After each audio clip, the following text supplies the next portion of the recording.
빼놓으면 안 될 꼭 짚어봐야 할 정치권 뉴스 이슈 화합에서 짚어보겠습니다. 김지호 민주당 경기도당 대변인, 장윤미 변호사 두 분 함께하겠습니다. 안녕하십니까? 네, 안녕하세요. 안녕하세요. 연휴 동안 두 분도 열심히 방송하는 걸 제가 계속 봤습니다. 네. 네. 저희 뉴스 인사이드는 잠깐 쉬었었는데 네. 연휴 동안 엄청난 일들이 많았던 것 같아요. 그러니까요. 매일매일 이슈가 터지니까요. 대한민국은 뭐 실수가 없으면 정치계 뉴스가 다이나믹 코리아입니다. 다이나믹 코리아입니다. 네. 자, 국민의힘부터 먼저 얘기를 좀 나눠보겠습니다. 난리가 났어요. 김문수, 한덕수 두 사람 을지문동 뭐 그딴 소리, 그런 소리도 하더만. 자, 김문수 후보를 만나러 당 지도부가 대구 갔다가 또 대구 가니까 김문수 후보는 살짝 또 올라와 버리고 중간에 또 섰다가 다시 오고 뭐 지금 국민의힘 상황이 만만치 않은 것 같습니다. 어떻게 보고 계십니까 지금? 김덕수의 난이죠. 김덕수의 난이다 이거는. 네. 김문수, 한덕수의 난인데 이렇게 보면 될 것 같아요. 국민의힘 당 지도부가 김문수 후보의 정치력을 너무 좀 과소평가하고 있다. 쉽게 봤다 김문수를.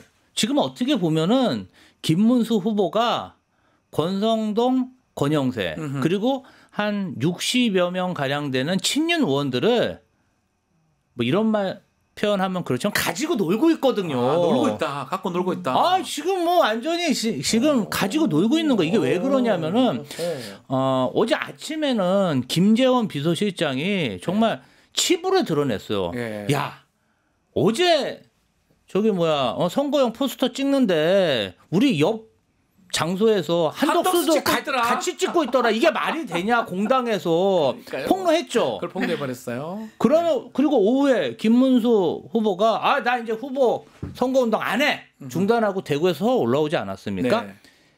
자, 그러한 행동을 한 사람이 있습니다. 누구죠? 과거에 우리 김영삼 대통령이 YS, 예. YS가 뭔가 민자당 내에서 본인에 대한 헤게모니가 잡히지 않으니까 그냥 고향으로 내려가 버렸잖아요. 당무 중단해버리고. 예. 김문수 후보는 정확히 예. 내가 김영삼급이야. YS야. 내가 중단하면 너희들이 어떻게 할 건데 그러면서 오늘은 또 한덕수 후보와의 회합, 만남을 또 첫 만남을 이렇게 합니다. 잡긴 잡아놨어요. 그러니까 6시에. 이런 것들이 제가 볼 때는 그냥 상견례이지만 그 어떤 친윤 그다음에 당 지도부의 명분을 빼앗는 거거든요. 나도 단일화 추진할 거야. 너희들 주도의 단일화가 아니라 내가 주도해서 할 거야. 그러면서 어제 같은 경우는 또 홍준표 시장이 나서 나도 문수영 지지할 거야. 네. 뭐 이러면서 거드는 형국. 거기다가 뭐 한동훈 대표까지 껴면서 막 밥 먹으면서 먹방하면서 이럴 줄 몰랐습니까? 그래서 깐족대는 그런 먹방까지 하면서 친윤 쌍권을 융당 폭격하고 있다. 자, 이게 사실 저희는 좀 예상을 했어요. 김문수 쉽게 보지 말라. 최종 후보가 되면 그걸 쉽게 놓을 리가 없는데 왜 저렇게 예컨대 국민의힘 지도부는 그렇게 쉽게 생각하냐. 그렇게 했는데 이게 갑자기 뭐 바뀐 배경이 있을까요? 어떻게 지금 상황이 이렇게 전개됩니까? 지금 사후적으로 그 상황을 보면 네. 오히려 처음부터 단일화할 생각 없었던 거 아니야? 김문수 후보가 이를테면 단일화 카드를 꺼내야만 본인이 다른 주자들보다 떨어지는 경쟁력을 메우면서 압도할 수 있었다. 그러면서 이분이 어떻게 보면 이제 노동운동에 헌신하고 투신했던 그 젊은 시절에 네. 대단히 전략 전술 이런 부분에 좀 능하고 선거를 치를 때도 부천 쪽이었었잖아요. 국민의힘에서는 비교적 험지라고도 네. 할 수 있는데 어떻게든 선거에서 이겨내더라는 평가가 있더라고요. 그러면서 약간 어떻게 보면 물불 가리지 않는다. 승리를 위해서. 그러면 단일화를 하겠다고 이야기해야 본인이 우위에 선다는 건 너무나 명징했어요. 왜냐하면 홍준표 후보의 패인을 분석할 때도 너무 늦게 애매하게 모호하게 얘기해서 졌다 이런 이야기가 있었으니까요. 단일화 관련해서. 그러면 이 사후적으로 되짚어보면 원래 단일화할 생각이 없었던 건데 지도부는 대단히 나이브했던 거죠. 그냥 믿었던 거죠. 선의에 그냥 기대온 거예요. 단일화 한다고 했으니까 하겠지. 근데 사실 막판 됐을 때도 좀 기류가 변했었어요. 네. 완전히 발표하기 직전에도 그리고 발표한 직후에도 단일화 물어보니까 한숨 돌리자라고 이야기하고 진짜 한숨 돌리면 대선인데 이 부분과 관련해서 너무 전략도 없이 지도부가 지금 여기까지 끌고 왔다. 그럼 누가 주도권을 잡습니까? 명분과 정당성이 있는 사람은 한덕수보다 김문수예요. 그렇죠. 선출된 후보예요. 예, 당에서. 시간만 버티면 예. 본인의 시간이 열리는 겁니다. 더더군다나 버틸 힘이 한덕수 후보한테 있는지도 의문이고 본인이 명분 정당성 다 갖고 있는데 왜 물러나야 됩니까? 더 골치 아픈 건 정말 후보 사퇴를 해버리잖아요. 김문수 후보가 네. 지금 이 상황에서 후보를 못 내는 거. 그거 어떻게 해요? 그다음에 단일화가 어떻게 됩니까? 이건 외부인인데. 그러니까 모든 권한은 김문수한테 집중이 돼. 당무 선권도 있고 그걸 지도부들은 몰랐냐는 거예요. 일단은 김문수 후보가 생각한 한덕수 후보의 단일화는 이제 압도적으로 본인이 여론조사로 우위를 점했을 때 본인을 위한 단일화로 될 그렇죠. 것이다. 그리고 두 번째로는 뭐 시간이 얼마 안 남았기 때문에 네. 한덕수 후보가 또 무소속 후보로 등록하기가 좀 어렵지 않습니까? 네. 돈도 없고 네. 조직도 없고 네. 지금 뭐 억지로 친윤 의원들이 붙어서 뭔가 인큐베이팅을 하니까 간신히 캠프를 돌리는 수준이라 시간이 지나면 양보할 수뿐이 없다. 그러니까 어떤 정당성을 가지려고 할 때 뭐 차선책도 있는 거예요. 첫 번째로는 내가 좀 이렇게 버티다 보면은 내 지지율이 올라올 것이다. 컨벤션 효과가 있을 것이다. 그러면 그때 단일화를 하든지 그도 여의치 않으면 그냥 며칠 버티면 되지. 버티면 되니까. 그런 생각이 있었던 걸로 보이고요. 김문수, 김재원 사실은 뭐 한 명은 당 후보고 한 네. 명은 비서실장이잖아요. 예. 이 사람들이 최근 3, 4년 동안 국민의힘에서는 철저히 비주류였어요. 아스팔트 구구 그런 어떤 정치 활동을 했는데요. 대우를 못 받았습니다. 그러니까요. 그런데 이 사람들이 처음부터 아스팔트가 아니라 아하. 김문수 후보 같은 경우는 삼성 국회의원의 경기도지사를 여기만 잘 나가는 국회의원, 잘 나가는 정치인이었어요. 김재원도 친박 의원을 한때 잘 나갔어요. 근데 최근 3, 4년 동안 정말 당 주류로부터 갖은 압박을 받으면서 와신상담하면서 아스팔트 쫓아다니면서 여기까지 버텨왔습니다. 아하. 그러한 상황 속에 봤을 때 이 사람들은요 벌써 대통령이 된 거나 마찬가지예요. 아하. 왜냐하면 국민의힘의 당 그 어떤 대선 후보로서 기라성 같은 후보들을 다 제끼고 친윤들을 제끼고 내가 그 지위를 쟁취했다는 것 그 자체가 정말 가문의 영광이자 와신 상담의 결과거든요. 근데 그 사람들 보고 후보 그만두라고요? 가만 있겠습니까? 저는 절대 가만 안 있을 거라고 생각하고요. 이 사람들은 이게 시작이다. 시작이다. 대통령 당선이 안 돼도 지금 이제 당 후보가 됐기 때문에 네. 내가 이제 국민의힘의 주류다. 당권을 또 잡을 수 있는 그럼요. 거잖아요. 선거 이재명 끝나면. 후보가 비주류로서 당권을 잡고 대통령 문턱까지 갔듯이 이번에 우리가 부족해서 대통령이 당선 안 된 것은 다 윤석열과 친윤 간신배들 때문이고 우리가 이제 국민의힘을 리모델링해서 집권 세력으로서 당의 주류가 돼야 된다. 그런 큰 포부를 가지고 있는데 국민의힘의 주류 의원들이 네. 인지한 거죠. 오늘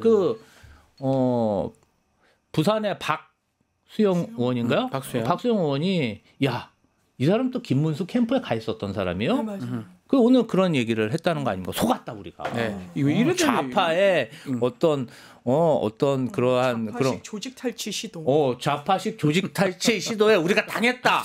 이렇게 하면 글도 썼다는 거 아닙니까? 까지 나오는데 뭐 둘 다 저는 문제라고 보잖아요. 김문수 후보는 경선 내도록 단일화하겠다고 얘기했던 사람이고 네. 또 지도부는 그럼에도 불구하고 뭔가 이거 김문수를 100% 신뢰할 수는 없는데도 이렇게 상황까지 만들어 온 거. 야, 6시에 만난다고 하긴 하지만 이게 지금 앞으로 어떻게 되는 겁니까? 이거 자초될 가능성이 좀 농후한 것 같아요. 네. 지금 당 지도부에서는 권영세 비대위원장이 11일까지 해라. 안 그러면 나 물러난다. 물러나야 되겠네요, 그러면. 왜냐면 오늘이죠. 5월 7일이. 7일입니다. 오늘이 그 홍보물 발주하는 마지노선이에요. 이거 발주 못 넣으면은 이 공급을 못 본다는 거 아닙니까? 그리고 아하. 11일은 어쨌든 11일을 넘으면 조직, 자본 어떻게 될지 공당의 지원을 일단 한덕수 후보가 받기가 좀 어려워질 수 있다라는 전망이 나와서 11일 이야기하는데 김문수 후보 측에서 뭐라고 해요? 11일 웬 11일 25일까지 시간이 있어. 25일은 투표용지에 이제 기재가 되는 날인데. 그리고 25일까지도 사실 넘겨도 되죠. 뭐 문재인 안철수 단일화 할 때도 투표용지에는 같이 들어갔고 거의 며칠 전이었었고 뭐 단일화 했을 때. 윤석열하고 아, 그렇죠. 안철수 때도 안철수 그랬었고. 때, 예. 그러니까 시간이 너무 많은 거예요. 김문수 후보는 지금 그렇게 지표가 나온단 말이에요. 한덕수, 김문수 나오면은 한덕수가 이겨요. 거의 모든 여론조사 그런 것 같은데. 근데 정말 모든 그게 또 국민의힘 내지는 국민의힘과 무당층을 붙였을 때 그렇게 나오는데 그러니까 당원들은 진심이라는 거예요. 근데 정말 본선을 놓고 봤을 때 이재명, 그리고 이준석까지 넣어서 했을 때는 비등비등해요. 이 둘의 경쟁력이. 그럼 김문수 후보가 왜 양보를 합니까? 명분도 자기한테 있는데. 이제 국민의힘 진짜 큰일 났다. 김문수 후보 측 아마 어제 MBN 단독 보도는 그랬어요. 네. 충분히 예우를 갖춰서 사퇴시키는 방안을 우리가 고민하고 있다. 이제 단일화가 아니라 너 물러나라는 거예요. 근데 한덕수 대행은 어떤 카드를 내밀 수 있습니까? 자기가 정정당당하게 여기까지 오지 않았잖아요. 밖에서 그냥 호시탐탐 기회를 노렸던 거 아닙니까? 솔직히 말하면 정치적으로 비겁했죠. 그러니까 맨날 하는 말이 정치적 원로만 만나고 변죽만 울리면서 나 모든 거 수용하겠다. 지금 본인이 모든 걸 수용 안 하면 뭘 어쩔 겁니까? 네. 아무것도 할 수가 없는 거죠. 자, 그러면 이게 김문수 후보가 당무 선거도 가지고 결정은 자기가 하는 거 아닌가요? 저기 이렇게 사퇴시킬 수 있나요? 지도부가?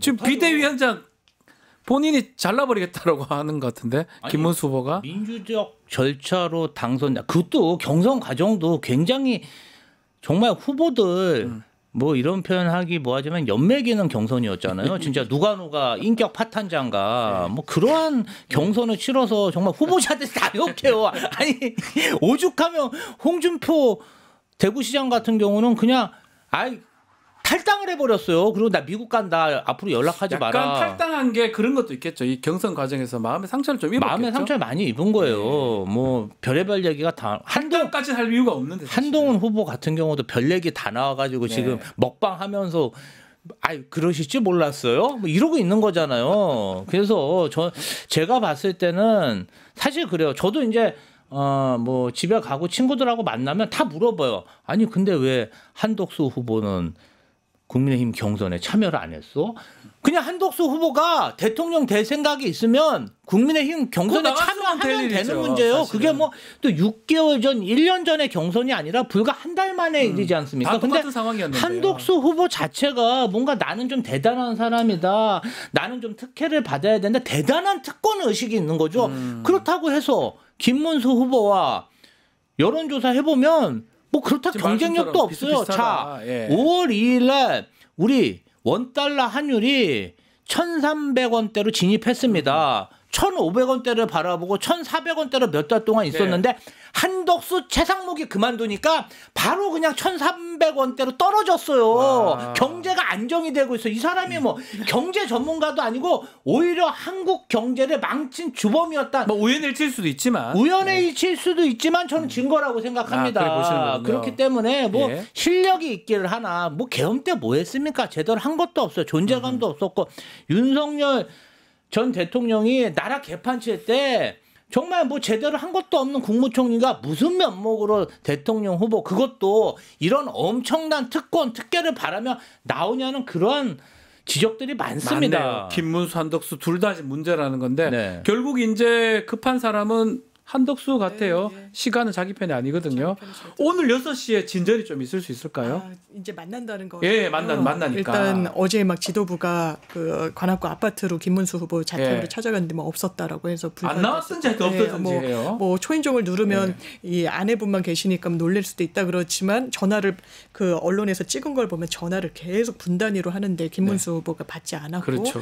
그 연장선상에서 봐야 되지 않겠습니까? 한덕수 후보 이렇게 불쾌감 나타내더라고요. 그 조계종에서 행사 때 만나자고 본인이 3번 청했다라고 언론에 알려버렸잖아요. 네. 한덕수. 그때 김재현 최고가 다음날 언론에 나와서 인터뷰하는 내용을 들었는데 그게 사람들 많은 데서 그냥 지나가듯이 얘기한 거에 예, 그렇게 이야기를 화답을 했고 정말 만나기로 하면 거기 대리인들이 있고 참모들이 있어서 그렇게 청하면 될 걸 언론의 망신주기성으로 이렇게 이야기를 하고 있다. 이제는 감정의 골까지 깊어져 가는 것 같아요.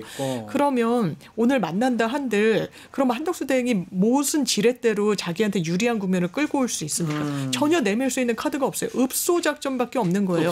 양보해달라 뭐 해달라. 그러면 룰 세팅을 누가 하는 게 맞습니까? 지금 당원 당규에 따르더라도 당무 우선권과 공당의 후보로 선출된 김문수 후보 측이 갖고 있는 거예요. 그럼 본인한테 유리하게 합니까? 나쁘게 합니까? 유리하게 하면 사람인데. 한덕수 후보는 지지율도 그냥 보수 내부에서 갈라먹을 정도지 중도 확장성도 없고 그러니까. 심지어 반기문 그 전 사무총장도 20%대로 출발했고 의원들이 으쌰으쌰해서 우리가 다 해드릴 테니까 그냥 와주기만 해주십시오 해도 안 됐어요. 네, 맞아요. 한덕수는 더 안 될 겁니다. 자, 제가 웃으면 안 되는데 그렇게 계속 한덕수가 완주 못할 것이다. 돈도 그렇고 무소속으로 가고 시간 흘러나면 끝날 수도 있다. 왜 나왔어요, 이 사람? 뭐 때문에 나온 거죠? 이것도 예상이 안 되나? 사실은 참 그게 아리송해요. 왜 나왔을까? 왜 출마했을까요? 그러니까 왜 이 대선 후보에 나왔는지 지금 이제 하는 얘기를 들어보면은 뭐 개헌한다고요? 뭐 개헌을 하면서 민주주의를 지키고, 그러니까 뭐 말은 번지르하게 하는데 네. 윤석열 정부를 계승한다는 겁니다. 개헌을 해서 그러니까 결국은.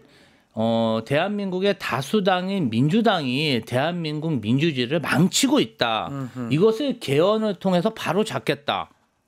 결국은 그렇게 하겠다는 사람이 누굽니까? 국회가 범죄 소굴이고 정말 되는 일이 없으니까 엄단해야 된다. 그래서 내란 일으킨 거잖아요, 윤석열이가. 그러니까 윤석열의 후계자로서 자기가 대통령이 되면은 본인이 윤석열이 못한 개헌, 내란을 완성시키기 위해서 출마를 한 게 아닌가. 저는 그런 의심이 들어요. 그러니까 철저히 윤석열 내란 속의 피의자의 정치적 후계자다. 윤석열이 못한 걸 3년 동안 못한 걸 본인이 앞으로 3년 동안 다 이루겠다.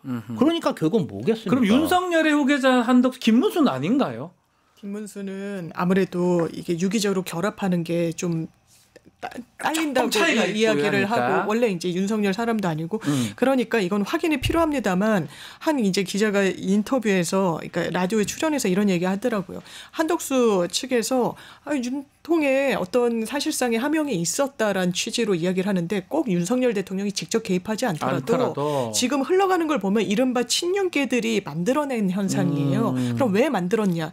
한동훈은 절대로 안 되겠거든요. 본인들이 당권과 관련해서 거머쥐고 지방선거 치르고 자기 사람 꼽거나 아니면 자기가 공천받을 때 뭔가 유리한 판국이 지금은 완전히 윤석열 대통령은 파면이 돼가지고 더는 정치적 종속성이 없는데 그 여파에서 우리가 휘두를 수 있는 사람이 필요하다. 얼굴이 필요한데 한덕수가 딱 맞아 떨어졌고 거기에 눈에 들었던 거예요. 왜 이 계엄에 대해서 정확하게 얘기를 못합니까? 헌법재판소가 자기에 대해서 아무런 내란과 관련한 혐의가 없다고 단정지었다고 왜 거짓말합니까? 거짓말하더라고요. 예, 그런 적 없는데. 딱 그 수준에서 사고하니까 국민 선택을 못 받는 거죠. 그러면 친윤들 지도부들도 친윤 포함해서 자신들이 이익을 위해서 하다가 지금 된통 당한 격으로 봐야 되겠네요. 저는 뭔가 배후가 있다고 생각하고요. 뒤에 배후가 있다? 예, 배후가 뭐 지금 이재명 후보에 대한 그런 파기 환송심 이런 것도 전혀 상식적으로 이해가 되지 않잖아요. 아니 솔직히 대법관들이 미쳤습니까? 왜 그런 짓을 저질렀겠어요? 어떤 보이지 않는 힘이 움직이고 있고 그러한 재판 결과도 뭔가 말 못할 사정이 있지 않을까? 한덕수도 뭔가 말 못할 사정이 있어서 나오지 않을까? 그 말 못할 사정이란 건 뭘까? 뭐죠? 그러면 뭔가 윤석열 내란 수계와 관여되지 않았을까? 그런 합리적인 의심이 들을 뿐이 없고. 자, 그래서 제가 어제 뭐 방송 패널들하고 농담 삼아 야, 이거 뭐 김문수 후보 이거 고집 꺾으려면은 윤석열 전 대통령하고 막걸리라도 한 잔 먹어야 되는 거 아니야? 그랬더니 다들 그러더라고요. 김문수 후보가 윤석열 전 대통령 말 들을 것 같았으면 12월 3일 날 왜 김문수 노동부 장관을 안 불렀겠냐? 맞아요. 다 그러더라고 저한테. 안 불렀어요. 말을 들었게 안 들어 먹을 것 같으니까 안 부른 거 아니냐. 국무회의 그것도 11명 부를 때까지 안 왔어. 그럼 가만 보면은요. 네. 김문수 후보가 자기가 윤석열 전 대통령의 후계자라고 12월 3일부터 뭐 늘상 뉘앙스는 풍겨왔지만 윤석열 전 대통령이 관저로 불러서 밥 한 번 안 먹은 거 아닙니까? 뭐 이렇게 힘을 실어주지 않았다고요. 그러면 결론적으로 얘기해서 김문수 후보는 친윤석열 계획의 계륵이었다. 이거 뭐 이 사람이 뭐 그래도 좀 약간 꼰대 정치인으로 고집도 있고 또 역정도 많이 내고 있다 보니까 우리 마음대로 되진 않는다. 그럼 친윤석열계로 봤을 때는 한덕수가 좀 말랑말랑하다. 한덕수를 가기 위해서 중간에 단계로 그냥 했던 사람이다. 그렇죠. 그러니까 한덕수가 출마를 하면 되는데 한덕수가 주저주저 한 거예요. 그러면 한덕수가 대선 후보가 돼서 대통령이 되면은 우리 말도 잘 들을 것 같고 대선 후보가 안 되더라도 뭐 당권에는 관심이 없을 것 같고 당 대표가 되더라도 우리 얘기를 잘 들을 것 같고 그런 그 중간 매개초로서 뭐 이렇게 아스팔트에서 장돌뱅이처럼 이렇게 흘러다니던 김문수 이분 좀 어리숙해 보이니까 옛날보다 총기가 좀 떨어진 것 같으니까 이분을 모셔다가 뭔가 좀 뭐 이렇게 앞에 내세웠고 결론적으로 한덕수로 가자 말랑말랑한 한덕수로 가자 이렇게 했는데 한덕수의 그 김문수의 저력을 무시한 거죠. 그러니까 그 자신들의 이익을 위해서 네, 뭐 원칙이고 이런 거 다 배제하다가 결국은 된통 당한 거 아닌가 생각도 그러니까요. 들어요. 저도 그 득의처 부재왕이라는 표현이 네. 있더라고요. 그러니까 한 번 뜻을 이룬 길은 다신 가지 말라는 건데 그때 윤석열이라는 완전 외부인 그것도 박근혜 대통령을 수사함으로써 보수를 상당히 어렵게 만든 그러니까요. 자를 꾸어와서 수혈해서 후보로 어쨌든 메이크업 시켜가지고 내놔서 승리를 이뤘단 말이에요. 그 기시감이 다시 드는 거예요. 그러니까요. 근데 국민들이 한 번 속지 두 번 속지 않아요. 지금 한덕수 대행은 국민 선택을 받을 수가 없습니다. 외교통상 전문가요? 아니요. 마늘협상 완전히 흑역사였죠. 함구하고 국민들한테 알리지 않고 완전히 어떻게 보면 실패한 협상이었는데 어떻게 그런 이력을 갖고 있으면서 국민한테 전문가라고 이야기합니까? 그리고 지금 제일 중요한 게 개헌인가요? 그래 보이지도 않아요. 모든 거 다 어떻게 보면 국민 인식과는 괴리가 있고 제대로 시대정신 읽지도 못하면서 더더군다나 얼마나 위법성을 보여줬습니까? 헌법재판관 자기가 대행일 때 국회 추천 못한다고 그랬어요. 대행이라서. 그건 할 수 있다는 게 법조계에 일치되는 경우입니다. 그렇죠. 그런데 오히려 대통령 몫의 인사권은 자기가 대행이니까 대통령과 똑같으니까 하겠다 그랬어요. 이거 제대로 인식하고 있는 사람 맞습니까? 이거 본인의 태생적인 한계가 상당히 많은데 거기에 어떻게 보면 정치적 기생을 해가지고 본인의 정치 생명을 연장하려는 국민의힘의 일부 세력들. 한동훈 대표도 사실상 그런 사람들을 직격했던 거 아닙니까? 당권과 관련해가지고 더 눈이 먼 사람들이란 취지로 이거 진짜 오만하게 정치한 그 끝을 보는 거다. 결국은 지금 한덕수 대행일 때 했던 행동들도 뭔가 연관성이 있어 보입니다. 임명할 사람은 안 하고 엉뚱한 사람은 막 임명하려고 했고 등등까지 다 연결이 돼 있고 그 뒤에 뭐가 있는 게 아니냐는 게 두 분 말씀 중에 하나 같은데 그 하나가 지금 이재명 후보의 대법원 파기환송 판결입니다. 자, 어떻게 되는 건가? 15일 지금 재판 열린다고 하는데 앞으로 어떻게 되는 겁니까? 취소하라 이런 얘기도 한 것 같고. 저는 날짜. 그렇습니다. 15일 재판에서 그날 형이 나올 수도 있어요. 나올 수 있어요. 네, 아니 저는 나올 수도 출석하면. 출석하면 나올 수도 있다고 생각하고 만약에 출석을 안 하면 그 다음 날 또 재판 기일을 정해서 그 다음 날 선고 때려도 되는 거 아닙니까? 그 불가능하진 않죠. 특별 기일을 잡으면. 네, 그러면 불가능하진 않는데 그럴 가능성도 있다. 무슨 대법원에서 확정을 받든 안 받든 선고가 확정이 되면요. 예를 들어서 징역형이 나왔다고 네. 칩시다. 그러면요. 정말 이거 선거 기간 중에 엄청난 피해를 주는 겁니다. 그렇죠. 아니 내가 좀 기억이 안 나고 내가 협박으로 느끼고 내가 조작이라고 생각해서 한 사람을 3년 동안 이렇게 괴롭히고 그다음에 조기 대선에 후보로 못 나오게 한다고요? 국민의 50% 가까운 지지를 받는 압도적인 후보, 대통령이 될 수도 있는 사람을 이렇게 사법부가 말도 안 되는 건으로 이렇게 막는다고? 저는 말도 안 된다고 생각하고요. 민주당에서 최후 통첩했죠. 12일까지 모든 재판을 중지하지 않으면은 행동을 하게. 저는 행동해야 된다 봅니다. 행동해야 된다. 되고 아. 행동하는 과정 뭐 예를 들면 탄핵도 있고 탄핵 청문회도 있고 특검도 있고 국정조사도 있고 다 그런 것들이 절차가 필요해요. 네. 시간이 필요하고 그러면 오늘부터 그 절차를 해야 된다. 그리고 12일이 됐을 때 조희대 사법부가 계속해서 본인들이 법대로 이재명 후보를 정말 민주당의 후보로 뛸 수 없게 하고 민주당의 말도 안 되는 건으로 400억 가까운 돈을 물어내게 해야 된다. 민주당 해산 선거나 마찬가지입니다. 그러니까요. 그러한 정치 활동, 정치 개입을 한다면 민주당도 법대로 본인들이 가지고 있는 권능을 최대한 활용해서 사법부와 싸워야 됩니다. 이재명 사법살인 막아야 됩니다. 막지 않으면 누가 막습니까? 그러려고 국민들이 민주당에게 172석 몰아준 거예요. 이때 172석 사용해줘. 다 그렇게 해서 역풍이 불어서 6월 2일 날 우리가 국민의 심판을 받으면 할 수 없는 거죠. 그런데 권력은 정말 필요할 때 쓰라고 있는 거거든요. 저는 그때라고 생각하고요. 아하. 자, 주말 동안에 이재명 후보의 파기환송심이 있었는데 여론의 지지에 뭔가 차이가 있었습니까? 아닙니다. 보이던데요? 오히려 네. 중도의 지지가 올라가고 아하.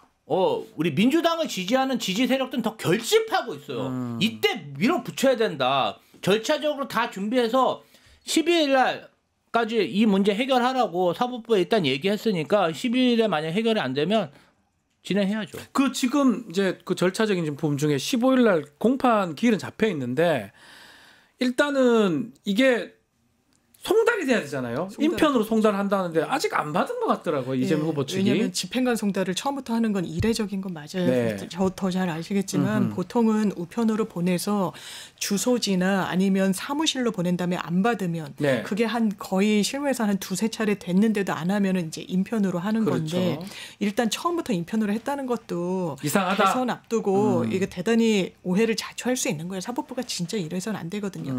근데 저희가 그러면 쫓아다니면서 송달이 가능해요? 제가 어제 변호사분들을 만났을 때 좀 물어봤어요. 네. 그럴 땐 조우 송달이라는 게 또 있더라고요. 아, 어쨌든 만나서? 뭐 우연히 만났든 뭘 하든 이제 교부하면 받아야 되는데 그게 5일을 보장해 줘야 되는 거 아닙니까? 15일이기 때문에 이제 10일에는 수령을 해야 되는데 그때까지 수령이 될지도 좀 의문인 부분이 있고 지금 너무 사람들이 불안해하니까 통상적이라면 재상고심은 대선 전엔 나올 수가 없어요. 네. 그거는 트랙상 그래요. 왜냐면 최소한 7일, 20일은 그 불변길이라 27일 정도는 그렇죠. 보장이 27일을 된다. 보장이 되니까. 근데 제가 봤을 땐 더 큰 문제는 사실 대법원으로 넘어갔을 때 재상고심을 하는데 이게 아마 유죄 취지로 그리고 집행유예 정도의 형을 선고할 것 않습니까? 네. 그러면 현직 대통령 신분이 이제 이재명 후보가 됐을 때 국가공무원법상 집행유예 이상의 선고가 확정이 되면 이게 면직이 됩니다. 그렇죠. 그러면 그거는 진짜 국가 비상 상황이에요. 그 상태까지 민주당이 손 놓고 있으면 안 돼요. 그랬을 때는 그 10명에 대한 탄핵이 정말 불가피하지만 필요하다. 저는 그렇게 생각합니다. 그래서 탄핵도 있고 입법도 있고 그 할 수 있는 방법들을 다 해야 되는 상황 아니냐. 맞습니다. 이렇게 보시는 지금은 거군요. 결단할 때입니다. 아. 우리가 뭐 앞으로 피해를 입을 수 있죠. 근데 중도가 싫어한다? 중도가 싫어하는지 안 싫어하는지 6월 3일 날 까보면 될 거 아닙니까? 지금은 행동해야죠. 국회의원 괜히 합니까? 국민들이 밀어주고 민주당이 밀어주고 정의를 위해서 결단해야 된다고 생각합니다. 결국 시간이 없기 때문에 하려면 오늘부터 준비해야 된다. 그럼요. 예, 공휴일 끝나고 오늘이니까. 네.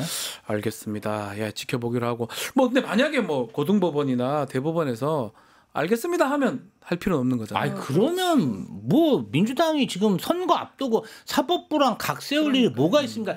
이 자체가 다 피해요. 민주당의 피해, 국민의 피해. 왜 사법부가 괜히 끼어들어가지고 사법의 시간은 탄핵 재판 때 끝난 겁니다. 왜 대통령 선거하는데 본인들이 나와가지고 지금 이게 무슨 건이 되는 사건입니까? 그러니까요. 건도 안 되는 사건으로 트집 잡아가지고 한 정당을 해산시킬 정도의 그런 돈을 물어내게 하고 유력 대선 후보를 출마하지 못하게 하는 그 발상 자체가 저는 너무나 사악하다고 생각해요. 요새 저는요 한덕수, 최상목, 조희대를 보면서 대한민국 국가 공무원들이 너무 겁이 없어요. 저는 이재명 대통령이 뭐 정치 보복 안 한다고 하는데 대통령이요? 벌써? 이재명 후보가 대통령이 되면 네. 정치 보복 안 한다고 하는데 나라의 기강은 잡아야 된다. 보복 좀 해라. 아니, 보복하라는 얘기 아니에요. 예. 정말 나라의 근간을 흔들고 정말 나라 대한민국을 흔들고 민주주의를 정말 훼손하는 그런 나라의 적들에게는 철퇴를 내려야 된다. 엄하게. 끝까지 추적해야 된다. 특별법이라도 만들어야 된다. 이재명 만약에 후보가 대통령 돼서 이재명 대통령 안 되면 예. 민주당이라도 특별법이라도 만들어야 된다. 법 만들면 돼요. 법 만들어 갖고 처단해야 됩니다. 소급 입법도 겁이 없어요. 예. 기강이 무너졌어요. 예, 알겠습니다. 오늘 또 강하게 또 얘기해서 공감하시? 그러니까 나라의 기강 사법부가 이러는 건 아닌 건 맞아요. 그러니까 구조적으로 뭐 증언이든 뭐든 고민은 필요하다고 생각합니다. 알겠습니다. 오늘 이슈합 여기서 마무리하겠습니다. 두 분 말씀 감사합니다. 고맙습니다. 유튜브 구독하고 실시간 채팅과 댓글을 남기시면 매일매일 7,000TTCO를 드립니다.